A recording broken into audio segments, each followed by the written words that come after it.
Okay, let me adjust that camera just a little bit more. Boop, boop, boop. Put that up a little bit. There we go.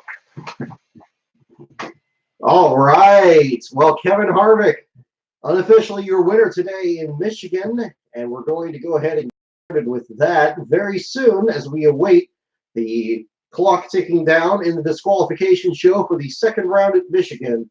Welcome back, ladies and gentlemen. We're going to post this thread onto Twitter here.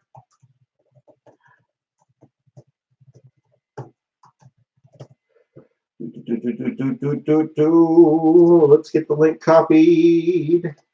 Okay. There it is. And whoop, whoop.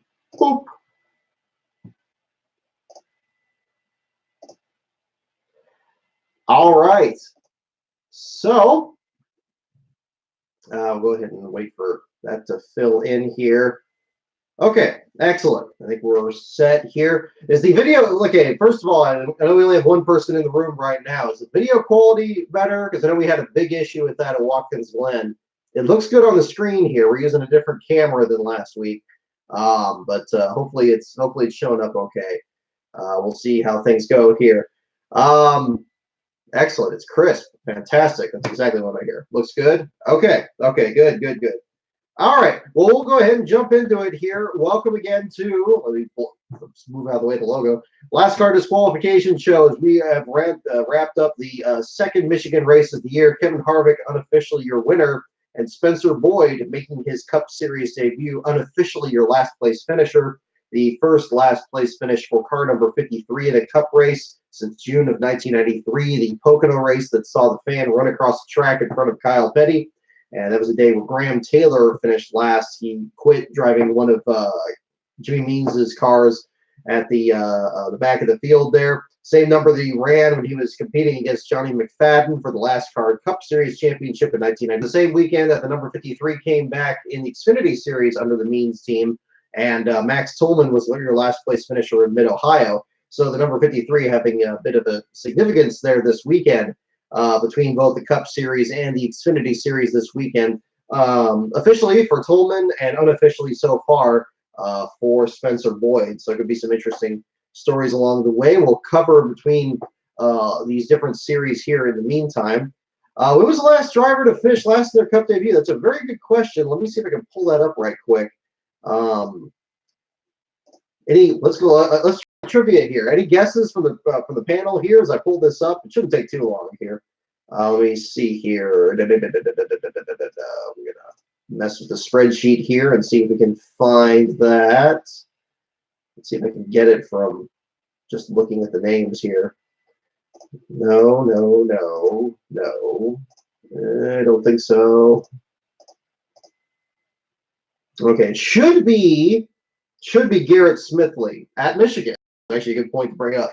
Smithley, when he ran the number 99 car in the June race at Michigan last year, he had the car break down on the very first lap. Smithley was in the race this time around, driving for Spire Motorsports. Driver swap to get back in there when he was splitting time with the Xfinity Series.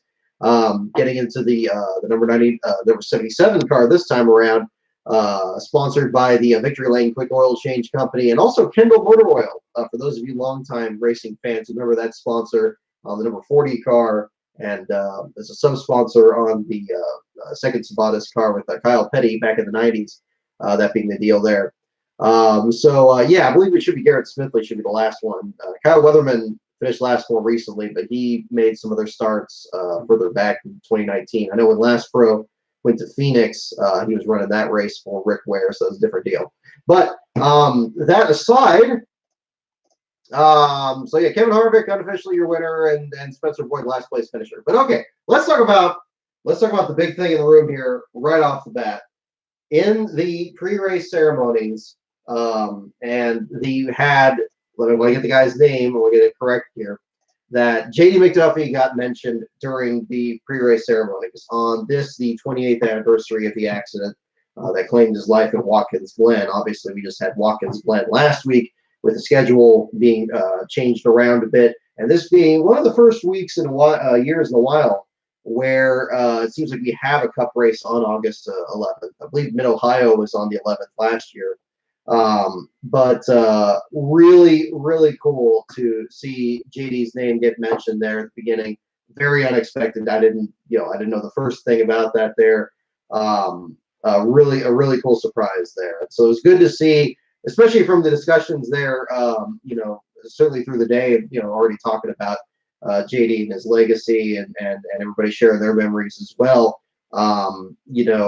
It's really something to see, that somebody else mentioned him, especially on this day in particular. That August 11th isn't just some day in NASCAR history. It's a very significant moment, much as February 18th with Dale Earnhardt or their accidents of that nature. But it is the anniversary of JD's accident, which is why I'm wearing my JD McDuffie shirt here that I got from Linda, his daughter. And they're still selling these shirts, I believe. If you go over to JD McDuffie Racing Legend on Facebook, last I saw, they were ordering some more shirts here lately. But you should still be able to get this design right here. Really neat one. They did a Fiverr thing there to kind of tie that in there together. And you got a picture of JD with the cigar there. Had to wear that for today. I'd already been wearing it at the time that they actually did the opening ceremonies there, so that was a big surprise there for sure. So looking on here, whoop, okay, let's get there. Father Jeff Rose of St. Francis de Sales High School. Big shout out to Father Rose there for the invocation there. It's that one that ranks up there with the Smoking Hot Wife invocation in my mind right there. That was really cool, and he didn't just mention it in passing. I thought that was really cool, and he actually went through the trouble of saying that he was a great racing driver and important in the sport. As a matter of fact, let me go ahead and play that clip again there. Let me pull it up on this. I'll pull it up on the big screen here. For those of you who didn't see, whoop, am I going to be able to get that over there? Come on. Let's get the technical. Had enough technical issues here the last couple days. Okay. Whoop, no, come on. It's not going to cooperate. All right, let me try this. I think it's too big. Okay, that's the problem. Let's do this. There we go. Okay, you can see the clip there. Let me pull it up bigger and cue it back. Okay, and the speaker's going to be pretty loud, but we'll turn it down a bit here. Please remain standing as Father Jeff Rose from St. Francis de Sales High School offers today's invocation. Almighty God, we thank you for another beautiful day here at Michigan International Speedway. As we begin today, we're mindful that on August 11, 1991, we lost JD McDuffie at Watkins Glen, a great race car driver for NASCAR. We thank you that we come here freely, and we ask your blessing on our military and our first responders that protect our freedoms and keep us safe. And keep our drivers and teams safe as they compete for us today. We ask this all with great faith, hope, and love. Amen. Well, video didn't play there, but you definitely heard the audio.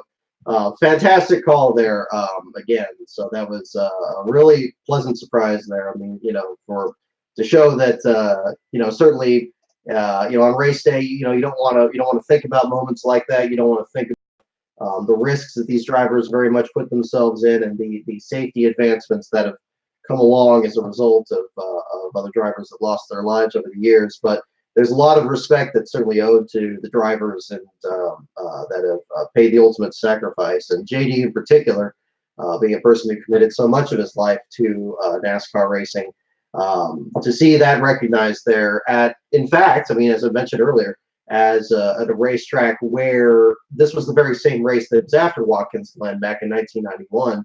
Obviously, it's still after Watkins Glen now, but on August 18th, when Dale Jarrett won his first race, Darrell Waltrip actually did a eulogy for JD McDuffie. It's mentioned in the book there, and I've been trying to get some more information on that. But he did a eulogy very similar to what he did for Dale Earnhardt back in 2001, and this was in the August Michigan race. And at the same time, every car in the field, especially Dave Marcus, Ken Schrader, others that were very very close or very much respected, had decals that said JD number 70 on their cars, and Dale Jarrett took one of those to victory lane in what was his first win driving for the Wood brothers back then.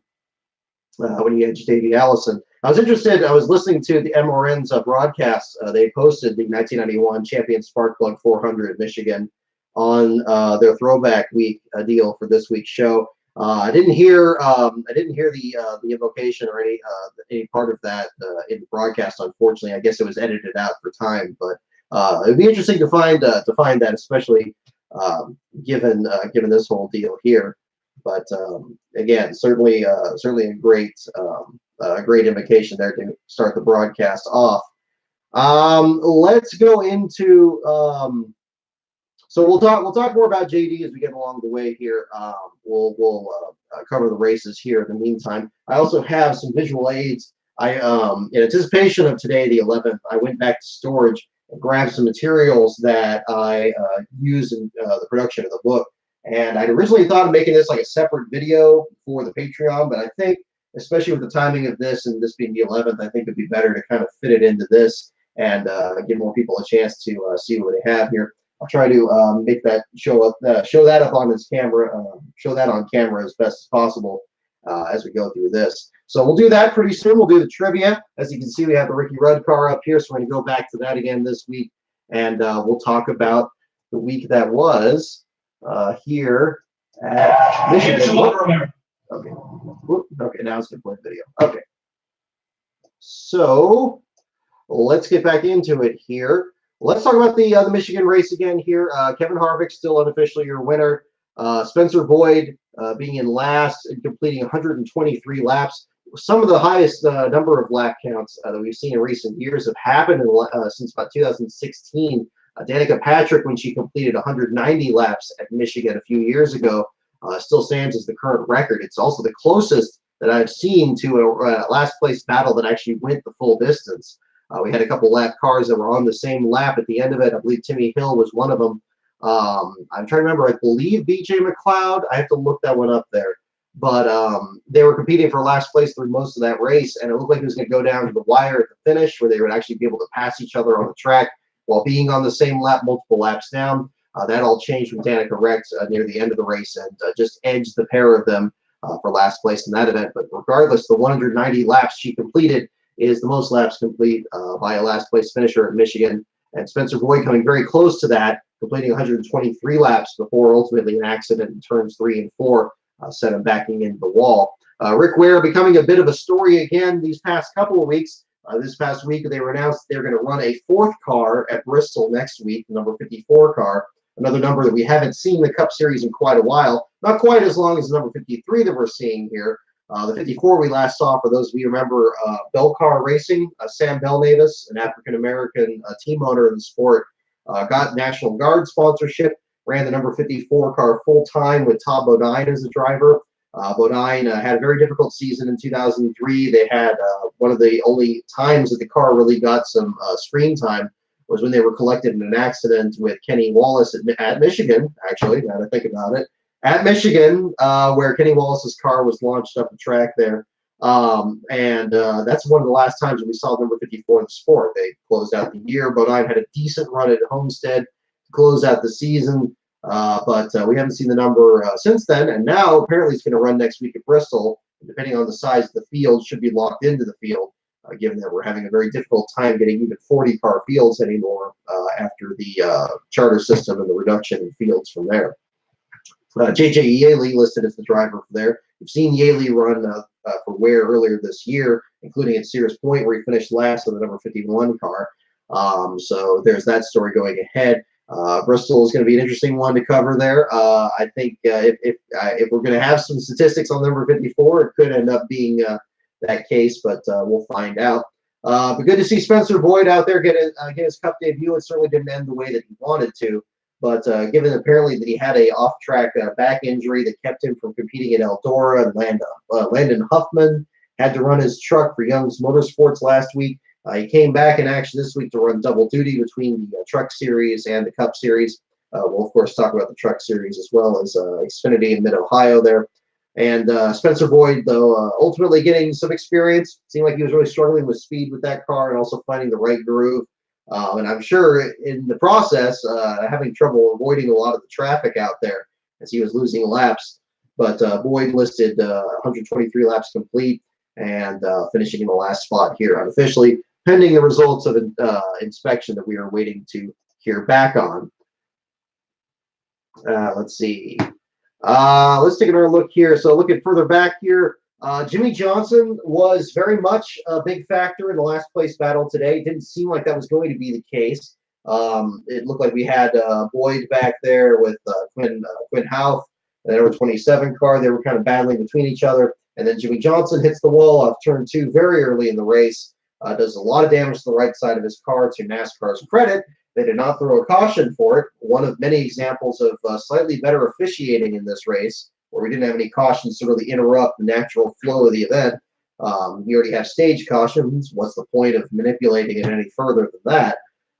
Jimmy Johnson comes down pit road. He loses multiple laps. He has to come in a second time because a brace on the right rear is rubbing against the tire. There was smoke in the cockpit, so they had to fix that, get him back out. By that point, he was about 4 or 5 laps down, and things just went downhill from there. He ultimately is shown, looks like 8 laps down at the finish.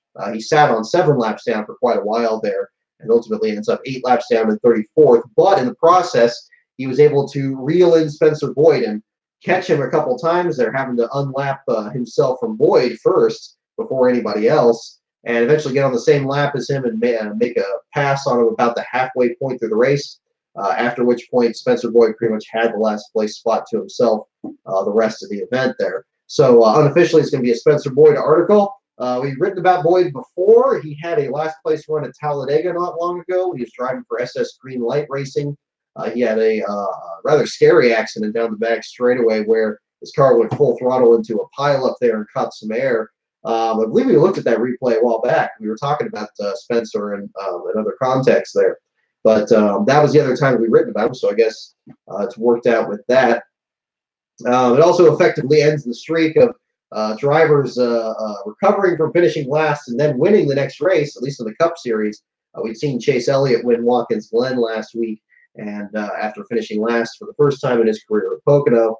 And then over at Watkins Glen, it was Reed Sorensen that was in the last spot there, the number 77 car. Sorensen wasn't even entered this week. You had Garrett Smithley taking over for him, the number 77 car, so that put an end to that. The Truck Series, however, kept that one going, which is really interesting because, of course, we'll get into this more along the way. The last place finish by Stuart Friesen at Pocono when he wrecked on the first lap. He ends up winning his first race finally at Eldora the following week. And then after that, you have Austin Hill wrecking in the middle of that race. We had a big pile up there in turns 1 and 2. Austin Hill comes back and wins at Michigan and Thriller there at the end. It seemed like you had everybody throwing elbows into that race. But Norm Benning was the last place finisher in that race. And I'm hearing, I'd talked with Rob Taylor there, who works with Norm. Rob, say hi there for sure if you're in the chat here. You gave me some interesting information there that apparently Norm was looking to run at Canadian Tire Motorsports Park again in a couple of weeks, which again is going to be a race that we're going to be covering. But Bristol may not be a possibility for them, depending on how many teams are actually entered in that event. If they're certainly dealing with speed issues or with engine issues that are preventing them from completing any laps, which is what happened with Benning there at Michigan. That's certainly going to be something that's going to play havoc with that. I guess we're getting ahead of ourselves. We'll go ahead and jump into the truck race here or there. Because at the very same note, Chris Knight posted a tweet about the number 0 with Daniel Sassnett. Apparently Sassnett, when he wrecked in qualifying, very scary accident there, sliding up the track there, backing into the wall, and destroyed what was going to be Jennifer Jo Cobb's truck to run next week in Bristol and at Canadian Tire Motorsports Park. That truck is now destroyed pretty thoroughly. I'm not sure what the plans are going to be for her next week, as well as in Canada. That'll be an interesting story that we're looking ahead towards there. That was the thing that Rob mentioned. Yes, right. I was beating around the bush here. The car that the truck that Benning ran at Michigan was actually apparently his same truck from Eldora. So I thought that was interesting. Just shake the mud out of it and bring the truck back out there. Again, you talk about J.D. McDuffie, you talk about owner drivers from the past. Very much a throwback to that. And you can use the same truck that's going to run on a little clay half mile and then bring it out at a 2-mile super speedway. Although in this case, the truck didn't actually complete any laps. At least it was on the pace lap there, but ultimately didn't complete any and ended up in the last spot there. Bristol could be an issue for Benning, not only for what I'm mentioning about the size of the entry list, but also, if I remember correctly, he got flagged off the track at Dover when he finished last earlier this year, and had a similar issue at Bristol last year. So the concrete tracks seem to really wreak havoc with these small teams in terms of how much power they can have and how well they're able to be dodging traffic that's catching up on them. It seems like NASCAR is being a lot more strict with flagging people off for not maintaining minimum speed. We'll probably see that again at Bristol next week, depending on which drivers are entered, which teams are entered. And that could very much play a role into the situation there.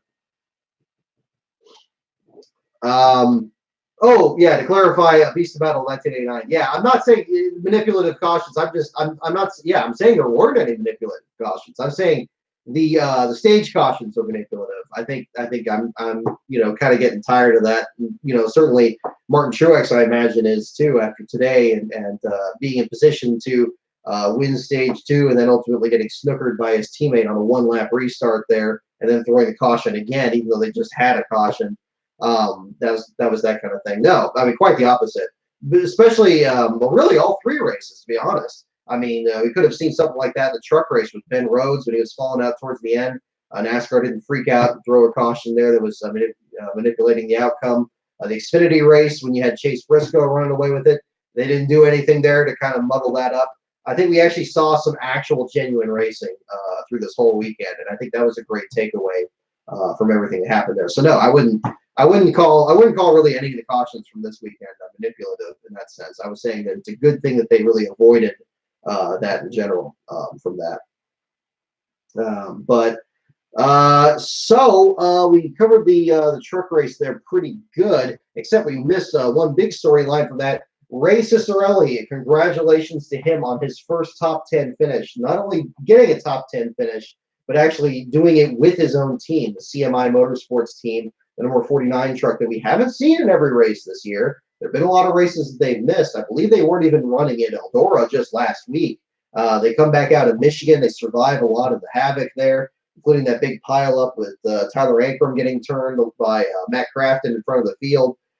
Great run for him getting into the top 10. These are the kind of stories that you want to see, especially for a team like his with limited funding there. Cicerelli is definitely a driver that we've seen featured more on NASCAR in recent years. He's been one of the many drivers that have actually cycled through Jennifer Jo Cobb's team, like Daniel Sassonet has this past week, driving her number 0 truck or the number 10 there for a while. You think of other drivers like Caleb Rourke, who had those 3 straight NASCAR Truck Series championships. A driver in very much a similar position to that. It's good to see a turnaround there. And I think that, and kudos also to the network there for calling attention to that, because that was a good storyline for sure. And hopefully the start of something big that's going to help them out. Hopefully they run Bristol next week. Again, that's a track where it's going to scare you a little bit as a small team, because you're always going to worry about tearing up some equipment. Obviously that can happen everywhere, but Bristol has a long history of that.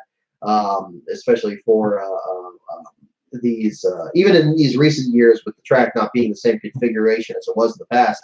I mean, heck, back in the early 90s in JD's era, there were a lot of years he was skipping Bristol back then towards the end of his career, and I'm sure that the threat of tearing up equipment was a factor in that.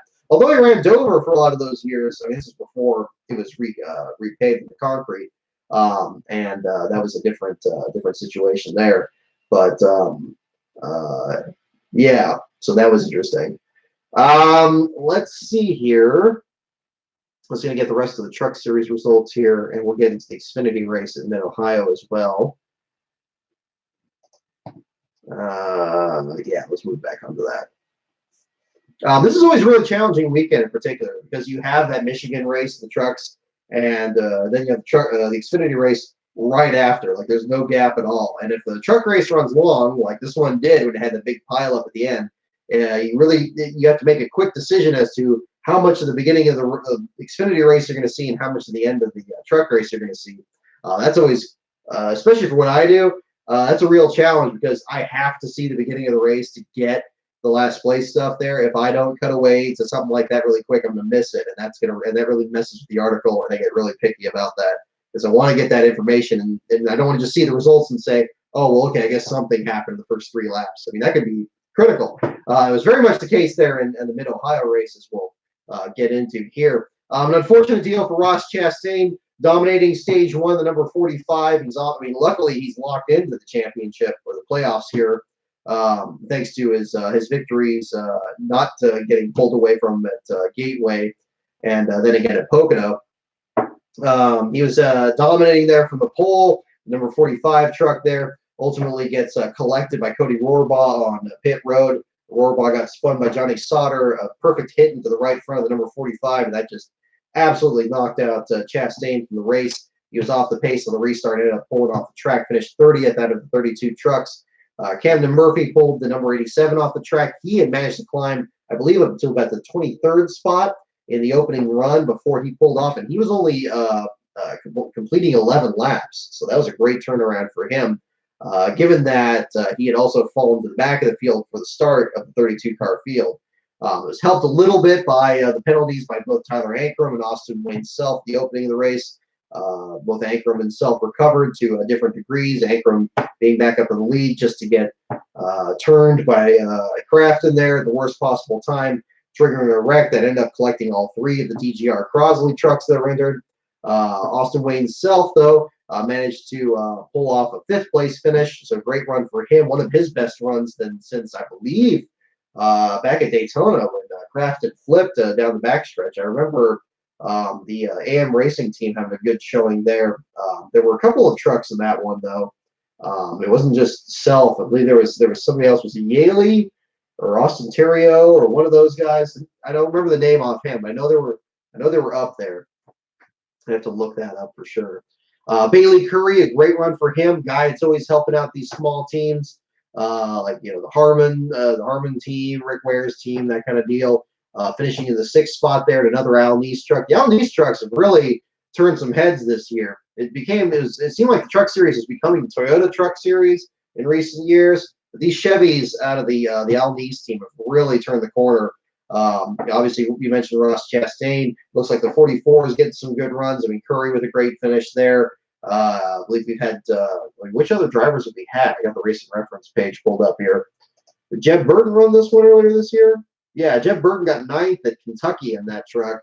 The 16th place finish for Angelo Ruck back at Kansas. 7th place finish for Timothy Peters at the opener at Daytona. All these are the number 44.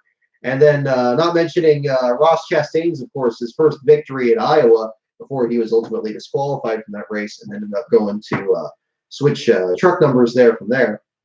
Great showing for that team in general. So good, definitely good for them. Looking through more of the field here, Stuart Friesen finishing in the 8th spot there. A good run after his first victory there. Sheldon Creed trying to break through, gets 2nd place for the 2nd week in a row, this time to Austin Hill. Hill taking the victory there in the Pittori Racing Enterprises machine. Looks like Tyler Dipple was having a good run there. He ends up finishing in the 3rd spot, a fantastic run for him. Is that his first top 5? It seems like it's pretty close to that. The Young's Motorsports team now without his first top 5 right there, 3rd place finish. Fantastic. So great run for him. Seemed like he was really close at Texas, I believe, earlier this year before he got wrecked. Number 02 truck, he had a great run there. This is a team, of course, you see Spencer Boyd on there now. Back when Austin Hill used to drive for him, a number of different drivers. But 2 8th place finishes earlier this year at Texas and at Eldora were his previous best finishes before finishing 3rd. So great run for Dipple. Let's take a look here. We, of course, mentioned Cicerelli. Trey Hutchins back in action in his own truck, finishing in the 16th spot. Jordan Anderson had a great run out there, finishing in the 5th spot there in stage 2. I mean, a great run there. Looked like he was having a top 5 run going there. Was challenging for the 3rd spot with the same Kyle Busch Motorsports trucks that were struggling last week at Eldora with the Mike Afrano truck. That was hounding them there last week. Certainly, and of course, now with the playoffs set, it's definitely interesting with these Kyle Busch Motorsports trucks on the other side of the line there, including Harrison Burton. But an interesting situation there. Harrison Burton and Todd Gilliland, 10th and 11th in the point standings now on the wrong side of the cut line. You got to feel for Ben Rhodes, not just because he had a fantastic Haviland throwback paint scheme these past few weeks, but seemed like he was right in the thick of that mix there at the end. Ultimately fell by unscheduled pit stop there for tire issues, and that was the difference. That dropped him back out of the championship standings. Tyler Ankrum hangs on and is going to be ranked 8th as the playoffs begin next week in Bristol. And then again, as I mentioned, we're going to be covering the race at Canadian Tire Motorsports Park for the second round of the playoffs there, and that will begin our next phase of trackside coverage, which we'll certainly get into that more as we get closer to that. Let me turn that down. I know that's got to be distracting. Okay. Let's see. And yes, yep, you mentioned that, Anthony. Yep, Jeff Green still leading the Xfinity Series results. And why is he still leading the Xfinity results? Because we've had different drivers still finishing last in the series. So let's jump right into the Xfinity race. Had a interesting thing with Max Tolman there, the number 53 car. You mentioned the fact that Jimmy Means had never fielded the number 53 in the Xfinity Series, but he had in the Cup Series in the past. Again, the Grocery Getters in 1992 and 1993, which were then the Start and Park teams helping out that effort back then. But running that number on what was apparently according to Sebastian LaForge over at the Motorsports Business Management team, reported that this was actually Jimmy Means' Kentucky car. David Starr drove earlier this year a blue car with the setup not adjusted to a road course setup, and he then was out there at the track, the back of the field. At the start of the race, he was right next to J.J. Haley in the RSS Racing team, another car that was just the back of the field. He's been a start and park in multiple races this year. It became an interesting battle there because it looked like Tolman was going to be behind the wall at the very first lap, much like we saw with Norm Benning in the Truck Series race. The radio communications with Tolman indicated that they were going to be pulling the car off the track the very first lap. They did go onto pit road and lost a couple laps, but then completed a couple more laps, which gave them 2 completed. In the meantime, J.J. Haley stays out, turns 2 laps, then he goes into the garage area. But he and Tolman end up completing the same number of laps. Tolman goes into the garage a second time, however, following Yaley into the garage. And since Yaley didn't pass Tolman, Tolman gets a last place finish ahead of Yaley, even though both of them were classified with 2 laps completed. So a good battle there back in the field. It was a little difficult to piece together when you're not there. Hoping to get in just the right spot for the one at Mosport in the Truck Series, because as we saw at Phoenix last year, that garage filled up pretty quickly. Not quite as quick as the Xfinity Series, but in like the first 15 or 20 laps, you can get a lot of entries pulling into the garage area. I know at Darlington, when we cover that, I know exactly where I've scoped out where I want to be for the Xfinity race, because in the garage area that's in the back stretch, you have a lot of teams that slow down in turns 1 and 2 and then pull into this cage that's where the garage area is back there. We got some great pictures of Jeff Green and Carl Long pulling in last time we were up there, and who knows who this is going to be this time, but we'll definitely find out about that in the weeks coming up. But again, Max Tolman, your last place finisher, the number 53 car, the first last place finish of his Xfinity Series career. J.J. Haley in 37th. Joey Gase had a big leak on the number 35 car for Carl Long's team, ends up finishing in 36th spot. Chad Fincham, his teammate, the number 13 in 35th. And then Chris Dyson, one of a number of drivers that were making their series debut on Saturday's race.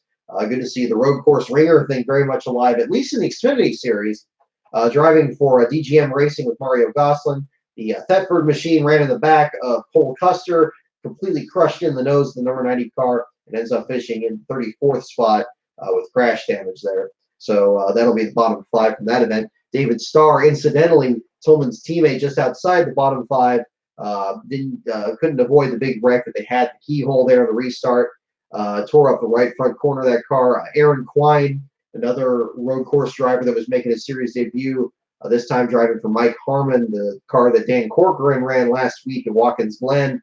They ended up getting collected in the wreck. They tried to get back out there for a couple laps. Nose of the car was tore up too bad, and they ended up calling it a day too.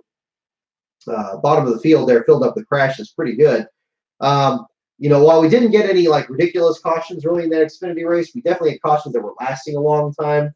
This is definitely an issue that you see a lot more at Road America in particular, since the laps are so slow and the track is so big. It seems like they're doing some local cautions to try to help that along a little bit, or at least pull their punches and waiting to when they throw the caution. But the problem remains that when they throw the caution, it ends up going a long time. I mentioned the Chris Dyson situation. He did a good job getting the car right off the track.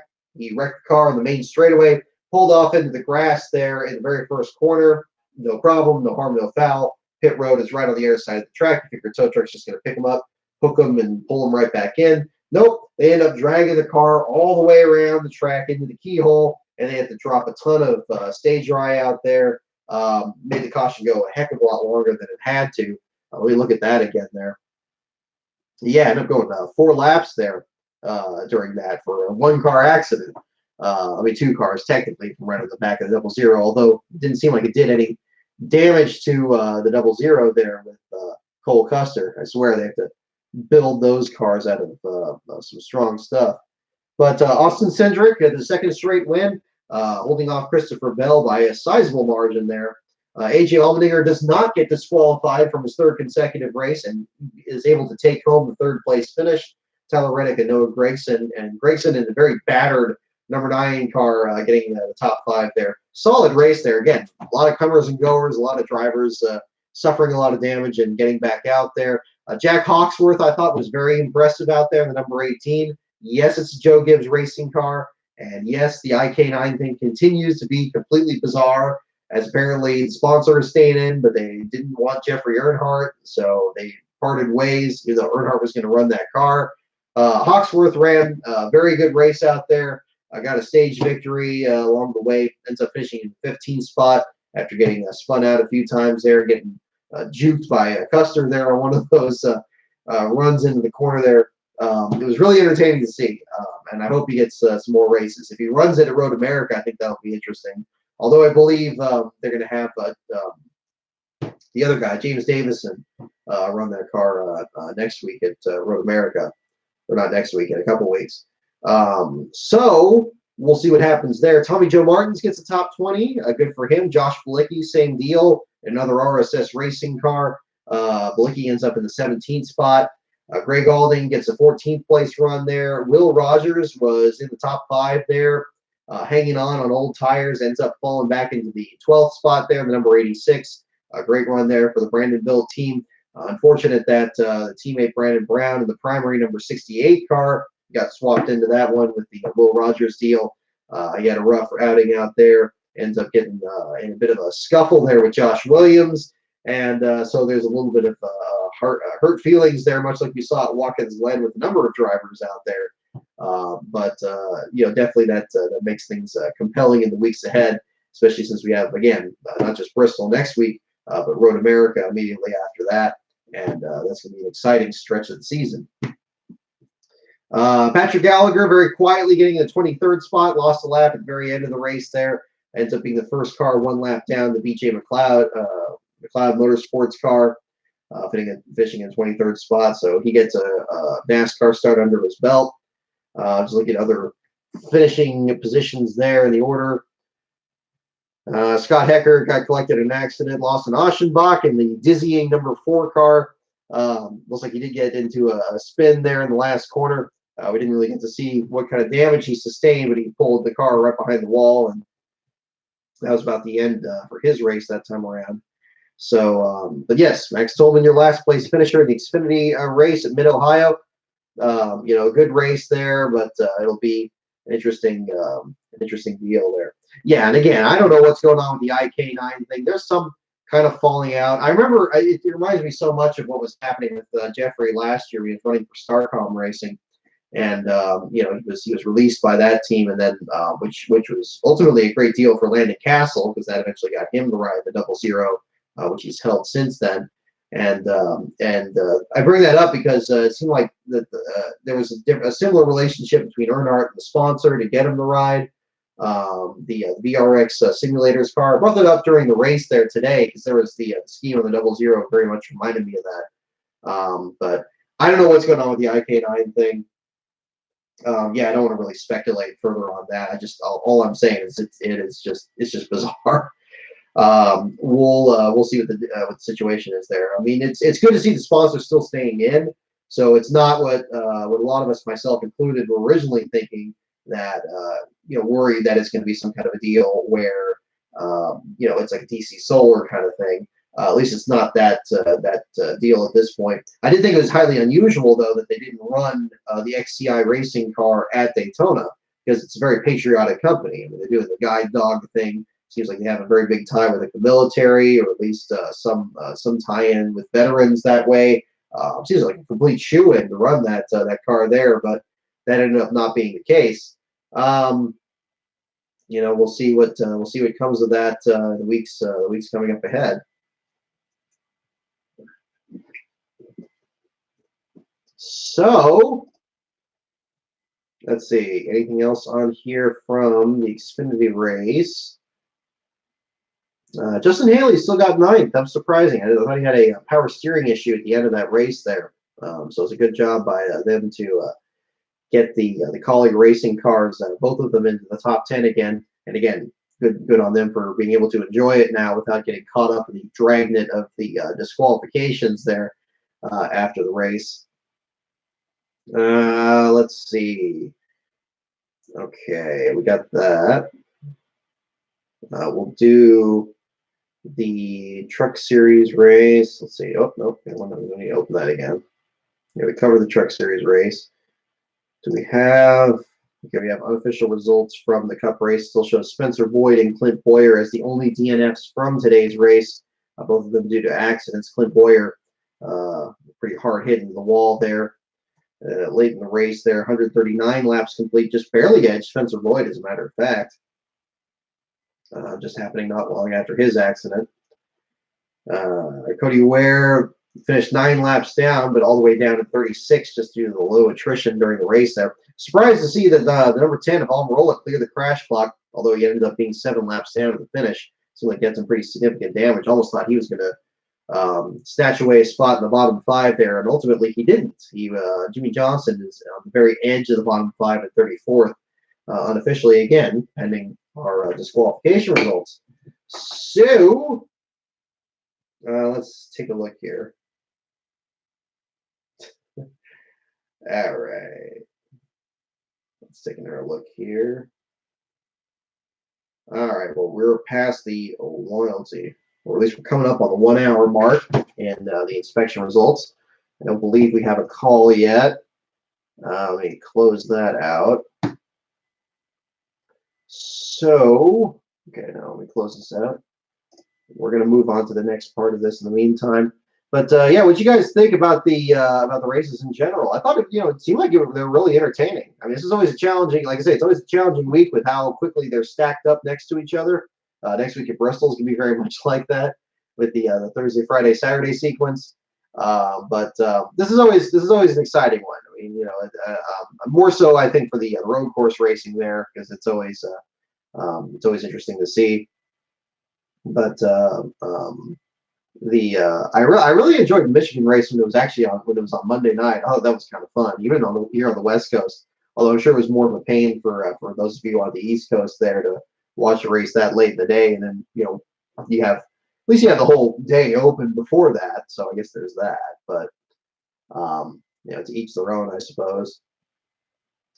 Let's see here.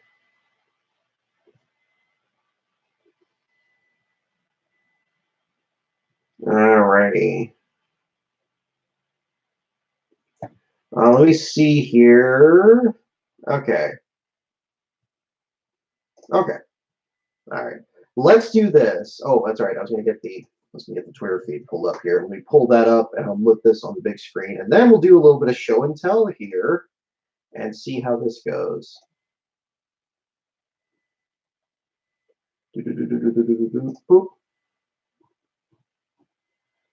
And let's get Parker's channel here. Oh, what do you guys think about the video I just posted this week? A little bit something different. I don't think I'm going to quit my day job or my second job right now and go into movie critiques. That's definitely not the goal of the YouTube channel for sure. But certainly after the Days of Thunder video, I left a cliffhanger in there, if you will, to talk about Driven and Denny Hamlin's fandom of it. It seemed like a lot of people were really surprised that Denny actually was on record of saying that at least at one point that was his favorite racing movie. Whether or not he was messing around with Jeff Gluck, who knows? But that made for some interesting fodder there. Let's see. Oop, there we go. But it was entertaining to put together. Actually got demonetized pretty quick, so it didn't get a whole lot of hits, but there's not much of a loss there. But we'll go ahead and just keep that going. I'm not planning, like I say, to do a whole lot of movie reviews on the YouTube thing, but that's always the thing there. That reminded me of Cinema Snob, but he's pretty entertaining. I like him better than Nostalgia Critic, to be perfectly honest. I think he's more the cynicism. I think is more entertaining to me than the wacky, cartoonish stuff there. I mean, that's just me. To each their own. Yeah, I don't know. It was very free form. I basically wrote the first draft of that script in one sitting, and then kind of sat on it for a bit because I wasn't 100% satisfied with it. And you know, the thing was, I would have liked to go into more kind of the background of how the movie was made, very much like the Days of Thunder one. But to be perfectly honest, I didn't really have as much interest in that because a lot of it's CGI. So I know it's not going to be a situation where they're going to do a lot of really impressive stunts or bring guys out there. I mean, you got a lot of the original drivers, and there's some comparisons there that can be made between Driven and Days of Thunder. But I think it was more instructive as you know, in using Days of Thunder to kind of explain why certain plot elements in Driven didn't really work. I found that angle to be more interesting, especially like comparing where Sylvester Stallone's character has apparently got some really dark past, and then the example of Buddy Bretherton's character off screen in Days of Thunder. That was kind of the review on there. Cinema Sins, yeah, that's not. My mom likes that channel. I'll be perfectly honest. I'm not a big fan of it. I mean, I don't know if it's just hearing a ding every 5 seconds when they make a joke or something, but that's just not my thing. But it's cool. I mean, to each their own. I mean, I swear, reviewing movies is kind of like it's almost like the benchmark that you have to do. It's like doing Shakespeare if you're going to be in theater or something. It's the thing you have to do. If you're on YouTube and you're doing any kind of commentary, you have to talk about like movies you like and movies you don't like, especially movies you don't like. Because I'm a big Red Letter Media fan, and those guys. I mean, they're always. I mean, I circle my calendar every time a new Best of the Worst comes up, you know, some of these other channels like that, the Critical Drinker, guys like that. I mean, they're just about anybody that complains about Star Wars: The Last Jedi. Those are always entertaining to me. Lots of material for sure, but that's kind of that whole deal there. But yeah, I really yeah, kind of enjoyed putting that together there. But I do have another video that I'm going to be doing. Probably, most likely, we're not going to really start working on that till after the trip to Mosport in Darlington, since we're pretty close to that. I want to kind of focus on some other stuff to get ready for those couple weeks there. But I do have another video in mind that's going to be more NASCAR oriented and more NASCAR history oriented, which I think will be better. Kind of bring back to what we did with the late '90s NASCAR Was Awesome video. I think that seemed to be the most popular one that we have on the channel so far. So I want to do something more like that, and then maybe do some more stuff down the line. But we'll see how that all shakes out. But definitely thank you all guys for supporting those videos and for sharing them and whatnot there. That really helps out there. It's still a pretty small YouTube channel. I don't think we've broken 3,000 subscribers yet, but hey, I'll take it, because it's hard to get any kind of attention in a lot of this stuff here. But we're gonna cobble all this together, much like with the stuff with the book, with the stuff with the website, with the stuff with the Patreon, and all that there. So not to turn this too much into an ad, but definitely check out the YouTube channel if you haven't seen the video yet there. So on a very different note, now we're coming up to about the 1 hour mark. We'll do a trivia to kind of wrap things up here. But before that, I want to do kind of the JD McDuffie segment here and kind of do a little bit of show and tell. So I'm going to use the box that I brought out of storage here right off camera, and I'm going to go ahead and root through some of this. Now, most of what I have in this collection here that we use for the book, we'll keep the I'll keep the camera there. We'll move my computer here, and we'll keep the Twitter up, Bob's Twitter up as we wait for the results. Most of what I have on hand here is on loan from Mike and Leslie Demers, who were in charge of JD McDuffie's fan club during the last few years of his life, from about the late 80s through 1991. Actually, for those of you that are in the Patreon, if you go back to the earliest post I made back in January through March, there are I believe 3 to 4 original newsletters from the JD McDuffie fan club, including the one that was printed after the accident on August 11th, 1991, which were incredible resources in putting together the book. Absolutely invaluable. A lot of the little details about like what they were doing with the car, the lead up to the race, getting scuffed tires from other teams, who all was on the pit crew and everything, that was taken directly from those newsletters. So they were absolutely essential. I have those in the box here, but definitely check that out there. If you're in the Patreon, they're available to all levels there. If you're not in the Patreon yet, if you join for as little as $1, you'll have access to all that stuff, including those. They're all in PDF forms. You can check those out. And I'll post the link to that here right quick, and then we'll start digging out some of this stuff here. And there we go. Okay, so first of all, I'll start off with what we picked up at Watkins Glen last year. So these right here, I've shown these on picture before. I bought this plastic case for it. This is a JD McDuffie 1/64 scale die-cast car by Racing Champions in the 1990s. And I bought a case for this one to keep it preserved, because this in particular was really special, because when we were up there with Charlie Birch at his place in New York and staying with Linda and her spouse up there, this was actually from Linda's personal collection, and she gave it to me, and I was just absolutely floored. So this is a really cool memento from that.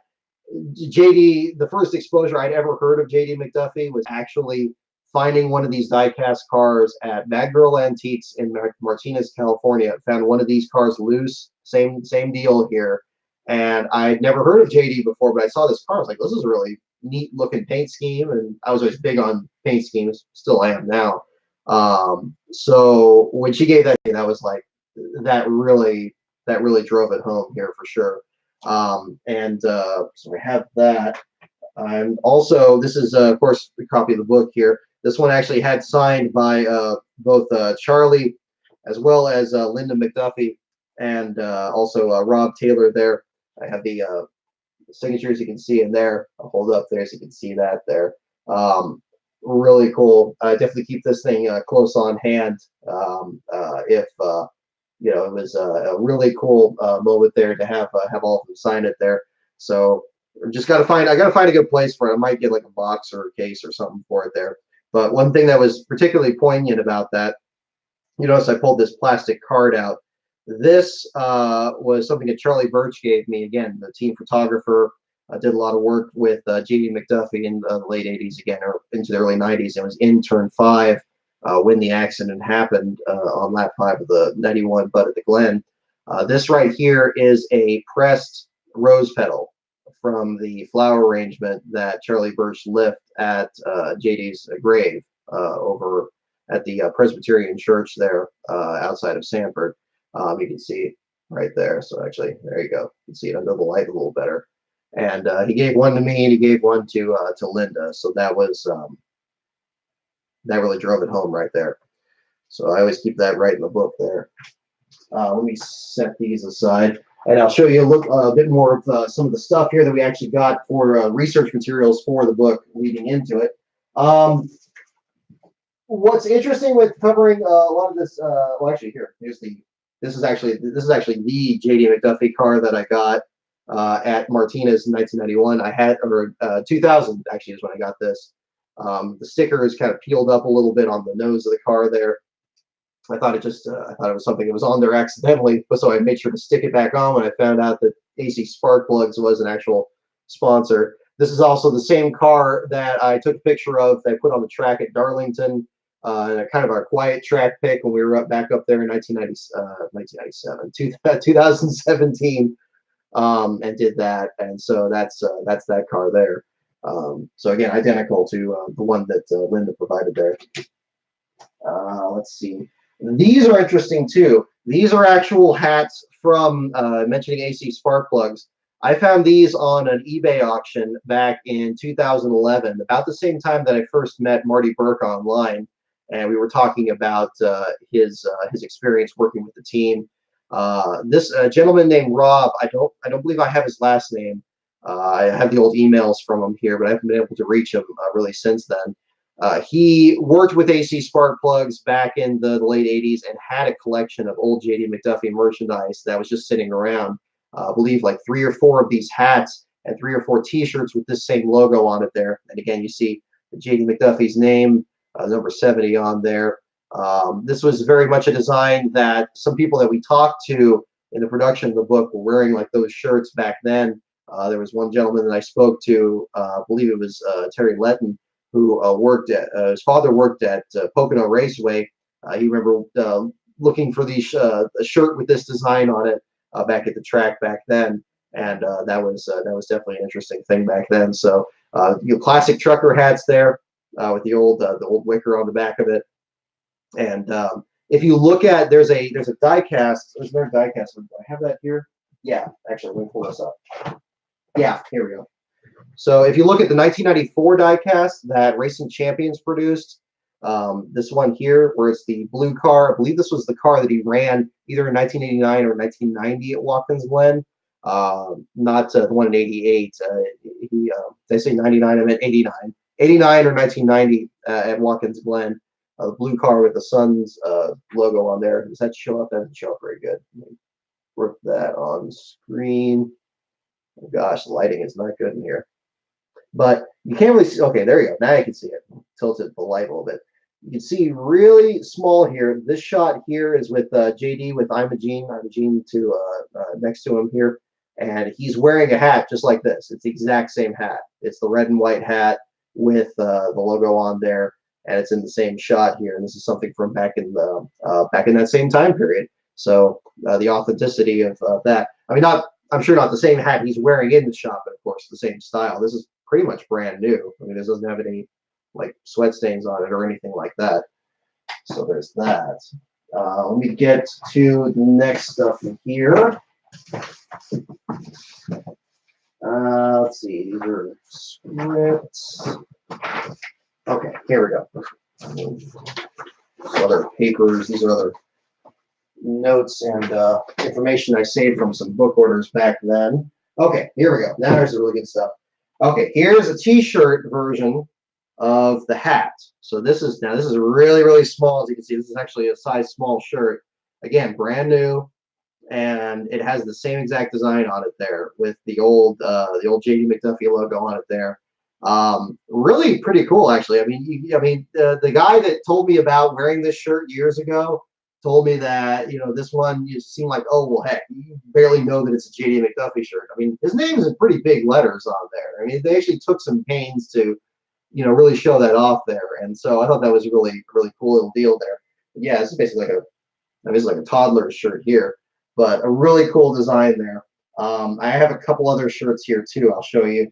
You've seen some of these in other shots, especially for those of you who watch the Dale Jr. Download, you'll certainly recognize some of these. Okay, got another one of those. Okay, here's another one. That other one there is the same deal there, same AC Spark Plugs one. Here is the JD McDuffie Fan Club T-shirt. This header here, this logo, was the same logo that's on the top of the fan club newsletters. I believe it was Mike and Leslie Demers put this together. Let me pull that a little bit closer. Get a little bit of light on it there. There you go. JD McDuffie Racing on it. They just crafted that letterhead there for their newsletters, and the back of it here, the JD McDuffie Fan Club on there. There's a similar logo with the Sun's Auto Parts logo. In some pictures, I believe I posted these back with the old back when we were doing articles on track-by-track analysis of J.D. McDuffie's career, and you see some pictures where I believe this is like pink and yellow, and it has the Sun's Auto Supply logo in the background there. This is very much like a modification to that there, with of course the iconic number 70 on the back of it. And the original logo for the company that made the shirt, the JPTs, we got that on the sleeve here. We'll get that flattened out so you can see that a little better. There you go. I'm not sure if that number still works, but I'm guessing not if it's back in 1991 or in the immediate aftermath. But a nice shirt there. We'll get the Dale Jr. download shirt here in just a moment. We get those. Okay, here we go. So here's these. So here's a couple. Okay, here's definitely another couple here. So these are already open. We'll go ahead and look at those. So the next one here, this is the one that you'll recognize. Now, actually, now that I look at it, it's a different color than that. Look at this. Look at this thing. That is gorgeous right there. And what's great about this, I don't know if you've noticed it from Dale Jr.'s show. This looks like it's like hand drawn. Like this isn't like, I mean, obviously, I guess it would have to be. I mean, if it's back in the early 90s. But Junior's, I believe, is with the blue car. There were other versions like this one with the red car, like the one that he ran at Dover in '91. It's showing an older Pontiac than that. It's an old like 1990 Pontiac. We'll move it closer to the camera here so you get a better look at it. Let me move this out of the way here. I'll stand up and you can kind of see this. I need to move the camera. This actually lift the camera up here. And there we see a better job. There we go. That's better. Okay, there we go. So, whoop, getting the focus there. There we go. So, J.D. McDuffie, again, very same logo that you see on the letterheads and also the fan club shirt I showed you. And Sanford, North Carolina, right beneath it there. And there we go. Kind of get a better look at it. If there is a way, now again, it's years ago. I don't know if the company that made these shirts still exists or how like the copyright or anything would work. I know that Linda is making J.D. McDuffie shirts of her own. If there is a way that you could take an image like this off of an existing shirt and make a decent enough print that you could put on other shirts, I mean, that would be fantastic. I am certainly, I mean, I'm not in position to say yay or nay on that. That's the family. I keep my hands off of that. But if they're interested, I'm certainly interested in helping. And we have these samples here that are brand new shirts here that have the logos on them. And at least I have this one here with the red, again, different from Junior's with the blue there.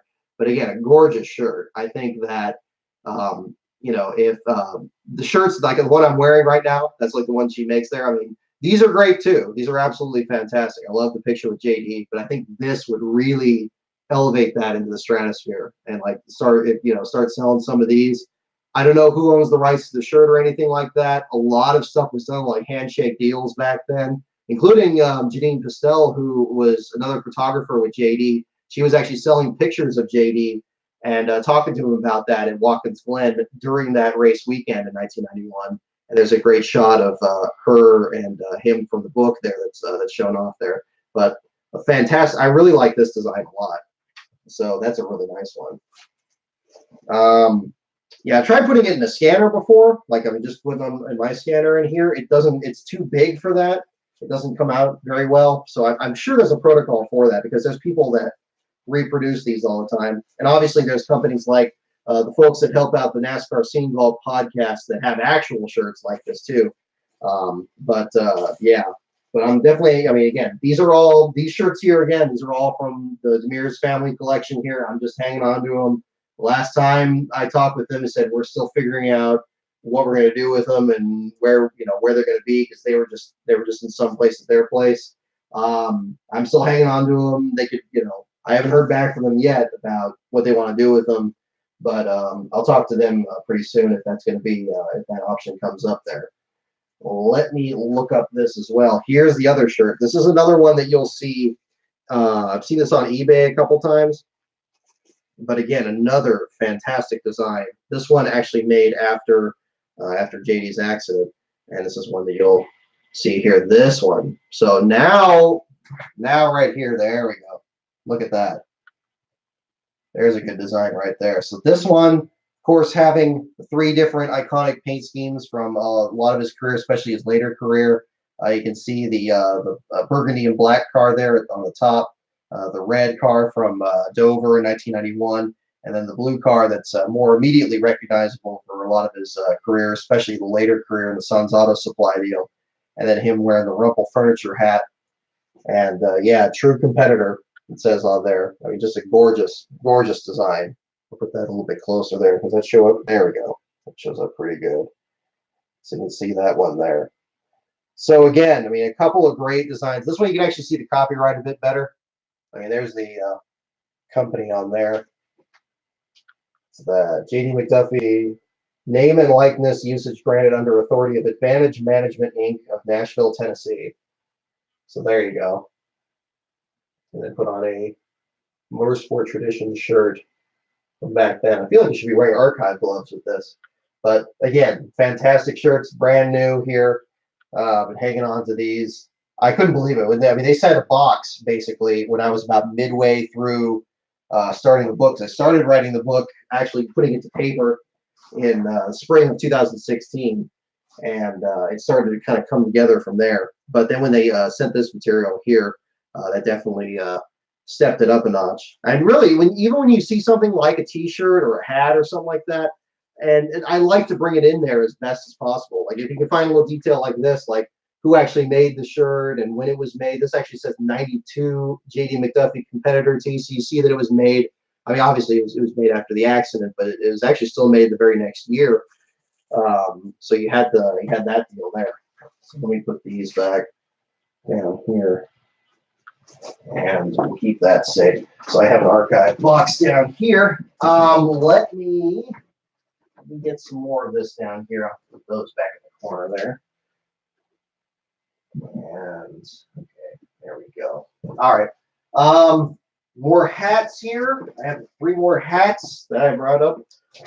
Check this out. So here's another version. We saw the red and white hat. So here's the plain white hat. I brought an extra one of these with me. We went up to Watkins Glen last year. Gave one to Linda. She really liked it. I brought one with me there just for the heck of it. And I asked her, it's like, hey, do you have one of these? It's like, hey, you do now. So these, again, different from the other materials I'm showing you. These are, again, the hats that I bought off eBay from the guy Rob over at AC Spark Plugs. And so that was a different deal there. But yeah, the shirts and everything, just left those with the rest of the year. And this was another one I found on eBay. I shared a picture of this a while back. This is definitely a used hat, but with J.D. McDuffie Racing on it. I don't know how old this is or what time period. I know there were some people from Bailey Excavating and also some other friends of the team there that showed up at Darlington when they did the Landon Castle throwback. They were wearing some stuff that looked like very old school kind of embroidery. You can kind of see that. Kind of bring that into focus a little bit. It's heavily wrinkled, pretty. There we go, pretty old there, but further back in his career. And then of course you can't talk about JD and hats without talking about the hat, and that is this one right here. So the old Rumpel Furniture hat there. Yep. So this is the thing, and I'm not done with box yet. So this is, again, we're keeping this in a temperature controlled and all that. Try to make sure, because there's film reels and there's video in here, and it gets very hot here in Antioch. So I am trying very hard to keep that in the best place possible. We have a good place for it there, off-site, to preserve all this, and then of course keeping an ear out there for the Demir's family. But here's, again, the old classic Rumpel hat. What was really cool was in the lead up to when we went to Watkins Glen, the folks over at John Rumpel there at the family there, he brought over he sent over a couple of hats that he recently ordered, and it's like the same hat design as this. It's just like a slightly newer version, like the embroidery is a little bit thicker, a little bit stronger, but the exact same design. And that's the hat I'm wearing in turn 5 at the shop where I'm holding the book at Watkins Glen. That's not this hat here. This is a hat I found, again, on our eBay purchased from years ago. Again, JD has been an interesting subject for me since, again, back in 2000 with that car right here. And that's basically how all that started. So I've been collecting my own stuff in the meantime. Most of the hats here are those mine, are stuff that I've collected in that time. But then a lot of the other paper material, and then certainly the shirts, that's all from the Demir's family. Fantastic stuff there. So there's that. Let me put that aside. Let me do, okay, let's set these hats over here for just now. Put that there. All right. Okay, so here's some of the other, okay, these are notes. These are DVDs. Big thanks to, let's see, I believe these were from NASCAR Man, if I remember correctly. He sent me some videos. These are full-on video recordings of not only 1991 Bud at the Glen, but also some videos that were made around the same time period. There's a Kodak Racing Year in Review that had some footage from Watkins Glen in '91, including Michael Waltrip's car after his accident in the lead up to the race. So there was some good footage in there. That's what all this is here. This was the promo tape that I put on YouTube a while back. There is a short video on there. I believe it's only about like 8 or 9 minutes. But the JD promo tape. This was put together, I believe, also by the Demir's family. It was in the box of the stuff that they sent up with the shirts and everything. This was the video collection of just clips of JD's car, both at Dover and at the second Pocono race, two of his last starts before Watkins Glen. Just shots of him during the race and them talking about him. To see the full video on that, check out my channel again. It's Brock Beard on YouTube or Nadu1064. That video is up there, and it's only about, I think, about 10 minutes on there, but it's really interesting footage, and you can see that on there. Let's see. Let me put this over here. We'll use this table and kind of set that carefully there. Okay. Other die casts that were made over the years. This is another one I found again for my personal collection. They used to have some die-cast cars you could like put together yourself, and they were like mini models, so you'd actually put like your own decals on it. This is one of the actual JD car that somebody made. It doesn't have the black lower end, but it does have the interesting decals on it. It doesn't show up very good in the shot, but it says H&M Trucking on the lower quarter panels, which is actually the logos that were on the car at the second Pocono race. But the LC Whitford logo is also there. That logo is only there at Watkins Glen. So a little bit of a historical inaccuracy, but very much the same paint scheme there. The only thing I added there, I used a gold marker to simulate gold rims on the car, very similar to the car that ran. It kind of doesn't come out great. I'm not the best model producer there, but the person that put this together did a great job, and I couldn't resist adding that to it. But again, interesting little details there. It's a very different body style from like the Racing Champions car. I mean, again, very different little deal to that there. But just look at the paint scheme and everything, pretty similar. So you can kind of see that a little bit. So we'll put that there. We'll put that there. Also, a little teaser for those of you tuning in here. I'm aware that the Southern 500 that we're covering this year is the 70th Southern 500. And you may recall back at Sears Point earlier this year, we did a giveaway for a copy of a JD McDuffie book, copy of my book, and a die cast. I am looking at doing that again. And if you catch my drift, I think you know what the die cast is going to be. So stay tuned for that. We're going to have some more information on that. We're going to have that when we get closer to the race weekend there. But we are going to do another contest for giving away a copy of the JD McDuffie book with a die cast. So stay tuned on that. In the meantime, most of the other material that I have in here, this is, again, actual research, actual paperwork and news articles here. And I'll give you a good idea of what I have here. So these again are the newsletters that you'll see on the Patreon here. This is actually, this first one here from February of '91 has an article written by Imogene leading into the 1991 season. And to give you an idea of it, I'll read it off here. It says, to the fan club members, the following is a note from Gene and JD. So I guess it's the Demir's family writing this at the top. And then below it, it says, we would like to say thanks for all your phone calls, letters, Christmas cards, especially the kind deeds, loyalty, and support you have shown over the last 2 years. Some of you are and have become our friends over the years. May we all have a healthier, happier, and a more prosperous year in 1991. God bless. Number 70, JD and Gene. It's been a while since I read that. That really says it right there. Yeah. So yeah, that's this. So this is definitely one of the newsletters that's in the Patreon there. It has other articles that were printed about the same time. This is the Maurice Leggett article that's mentioned at the beginning of the book, where I mentioned that he went up and was one of the last people to talk to JD before he left Sanford when he was loading up the car. That was the product of this article right here. So that article is what you get as part of that that first newsletter, and it has some great shots of them working on the car. You can see in this shot here, there's the Burgundy car right there. He had debuted it at Atlanta in 1990. It didn't qualify for the race, but then they were going to run it again the next year, and that made it into that article printed at the same time. So those are good pieces there to check out. We go through the rest. These are other documents from here. Okay, no, it's different. Yeah, this is some of the stuff I mixed in here is also promotional stuff from when we did the Glen. Okay, here's a couple other newsletters. Again, you see the header there, the same one that's on the shirt.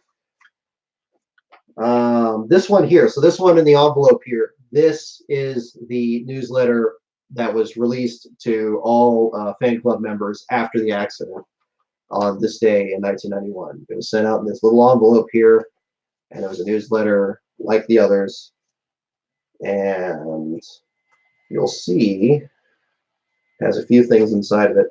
So full-on opening page here, again talking about the accident and talking about what the plans were for the fan club at the time. It also includes an order form for T-shirts like the ones that Demir sent.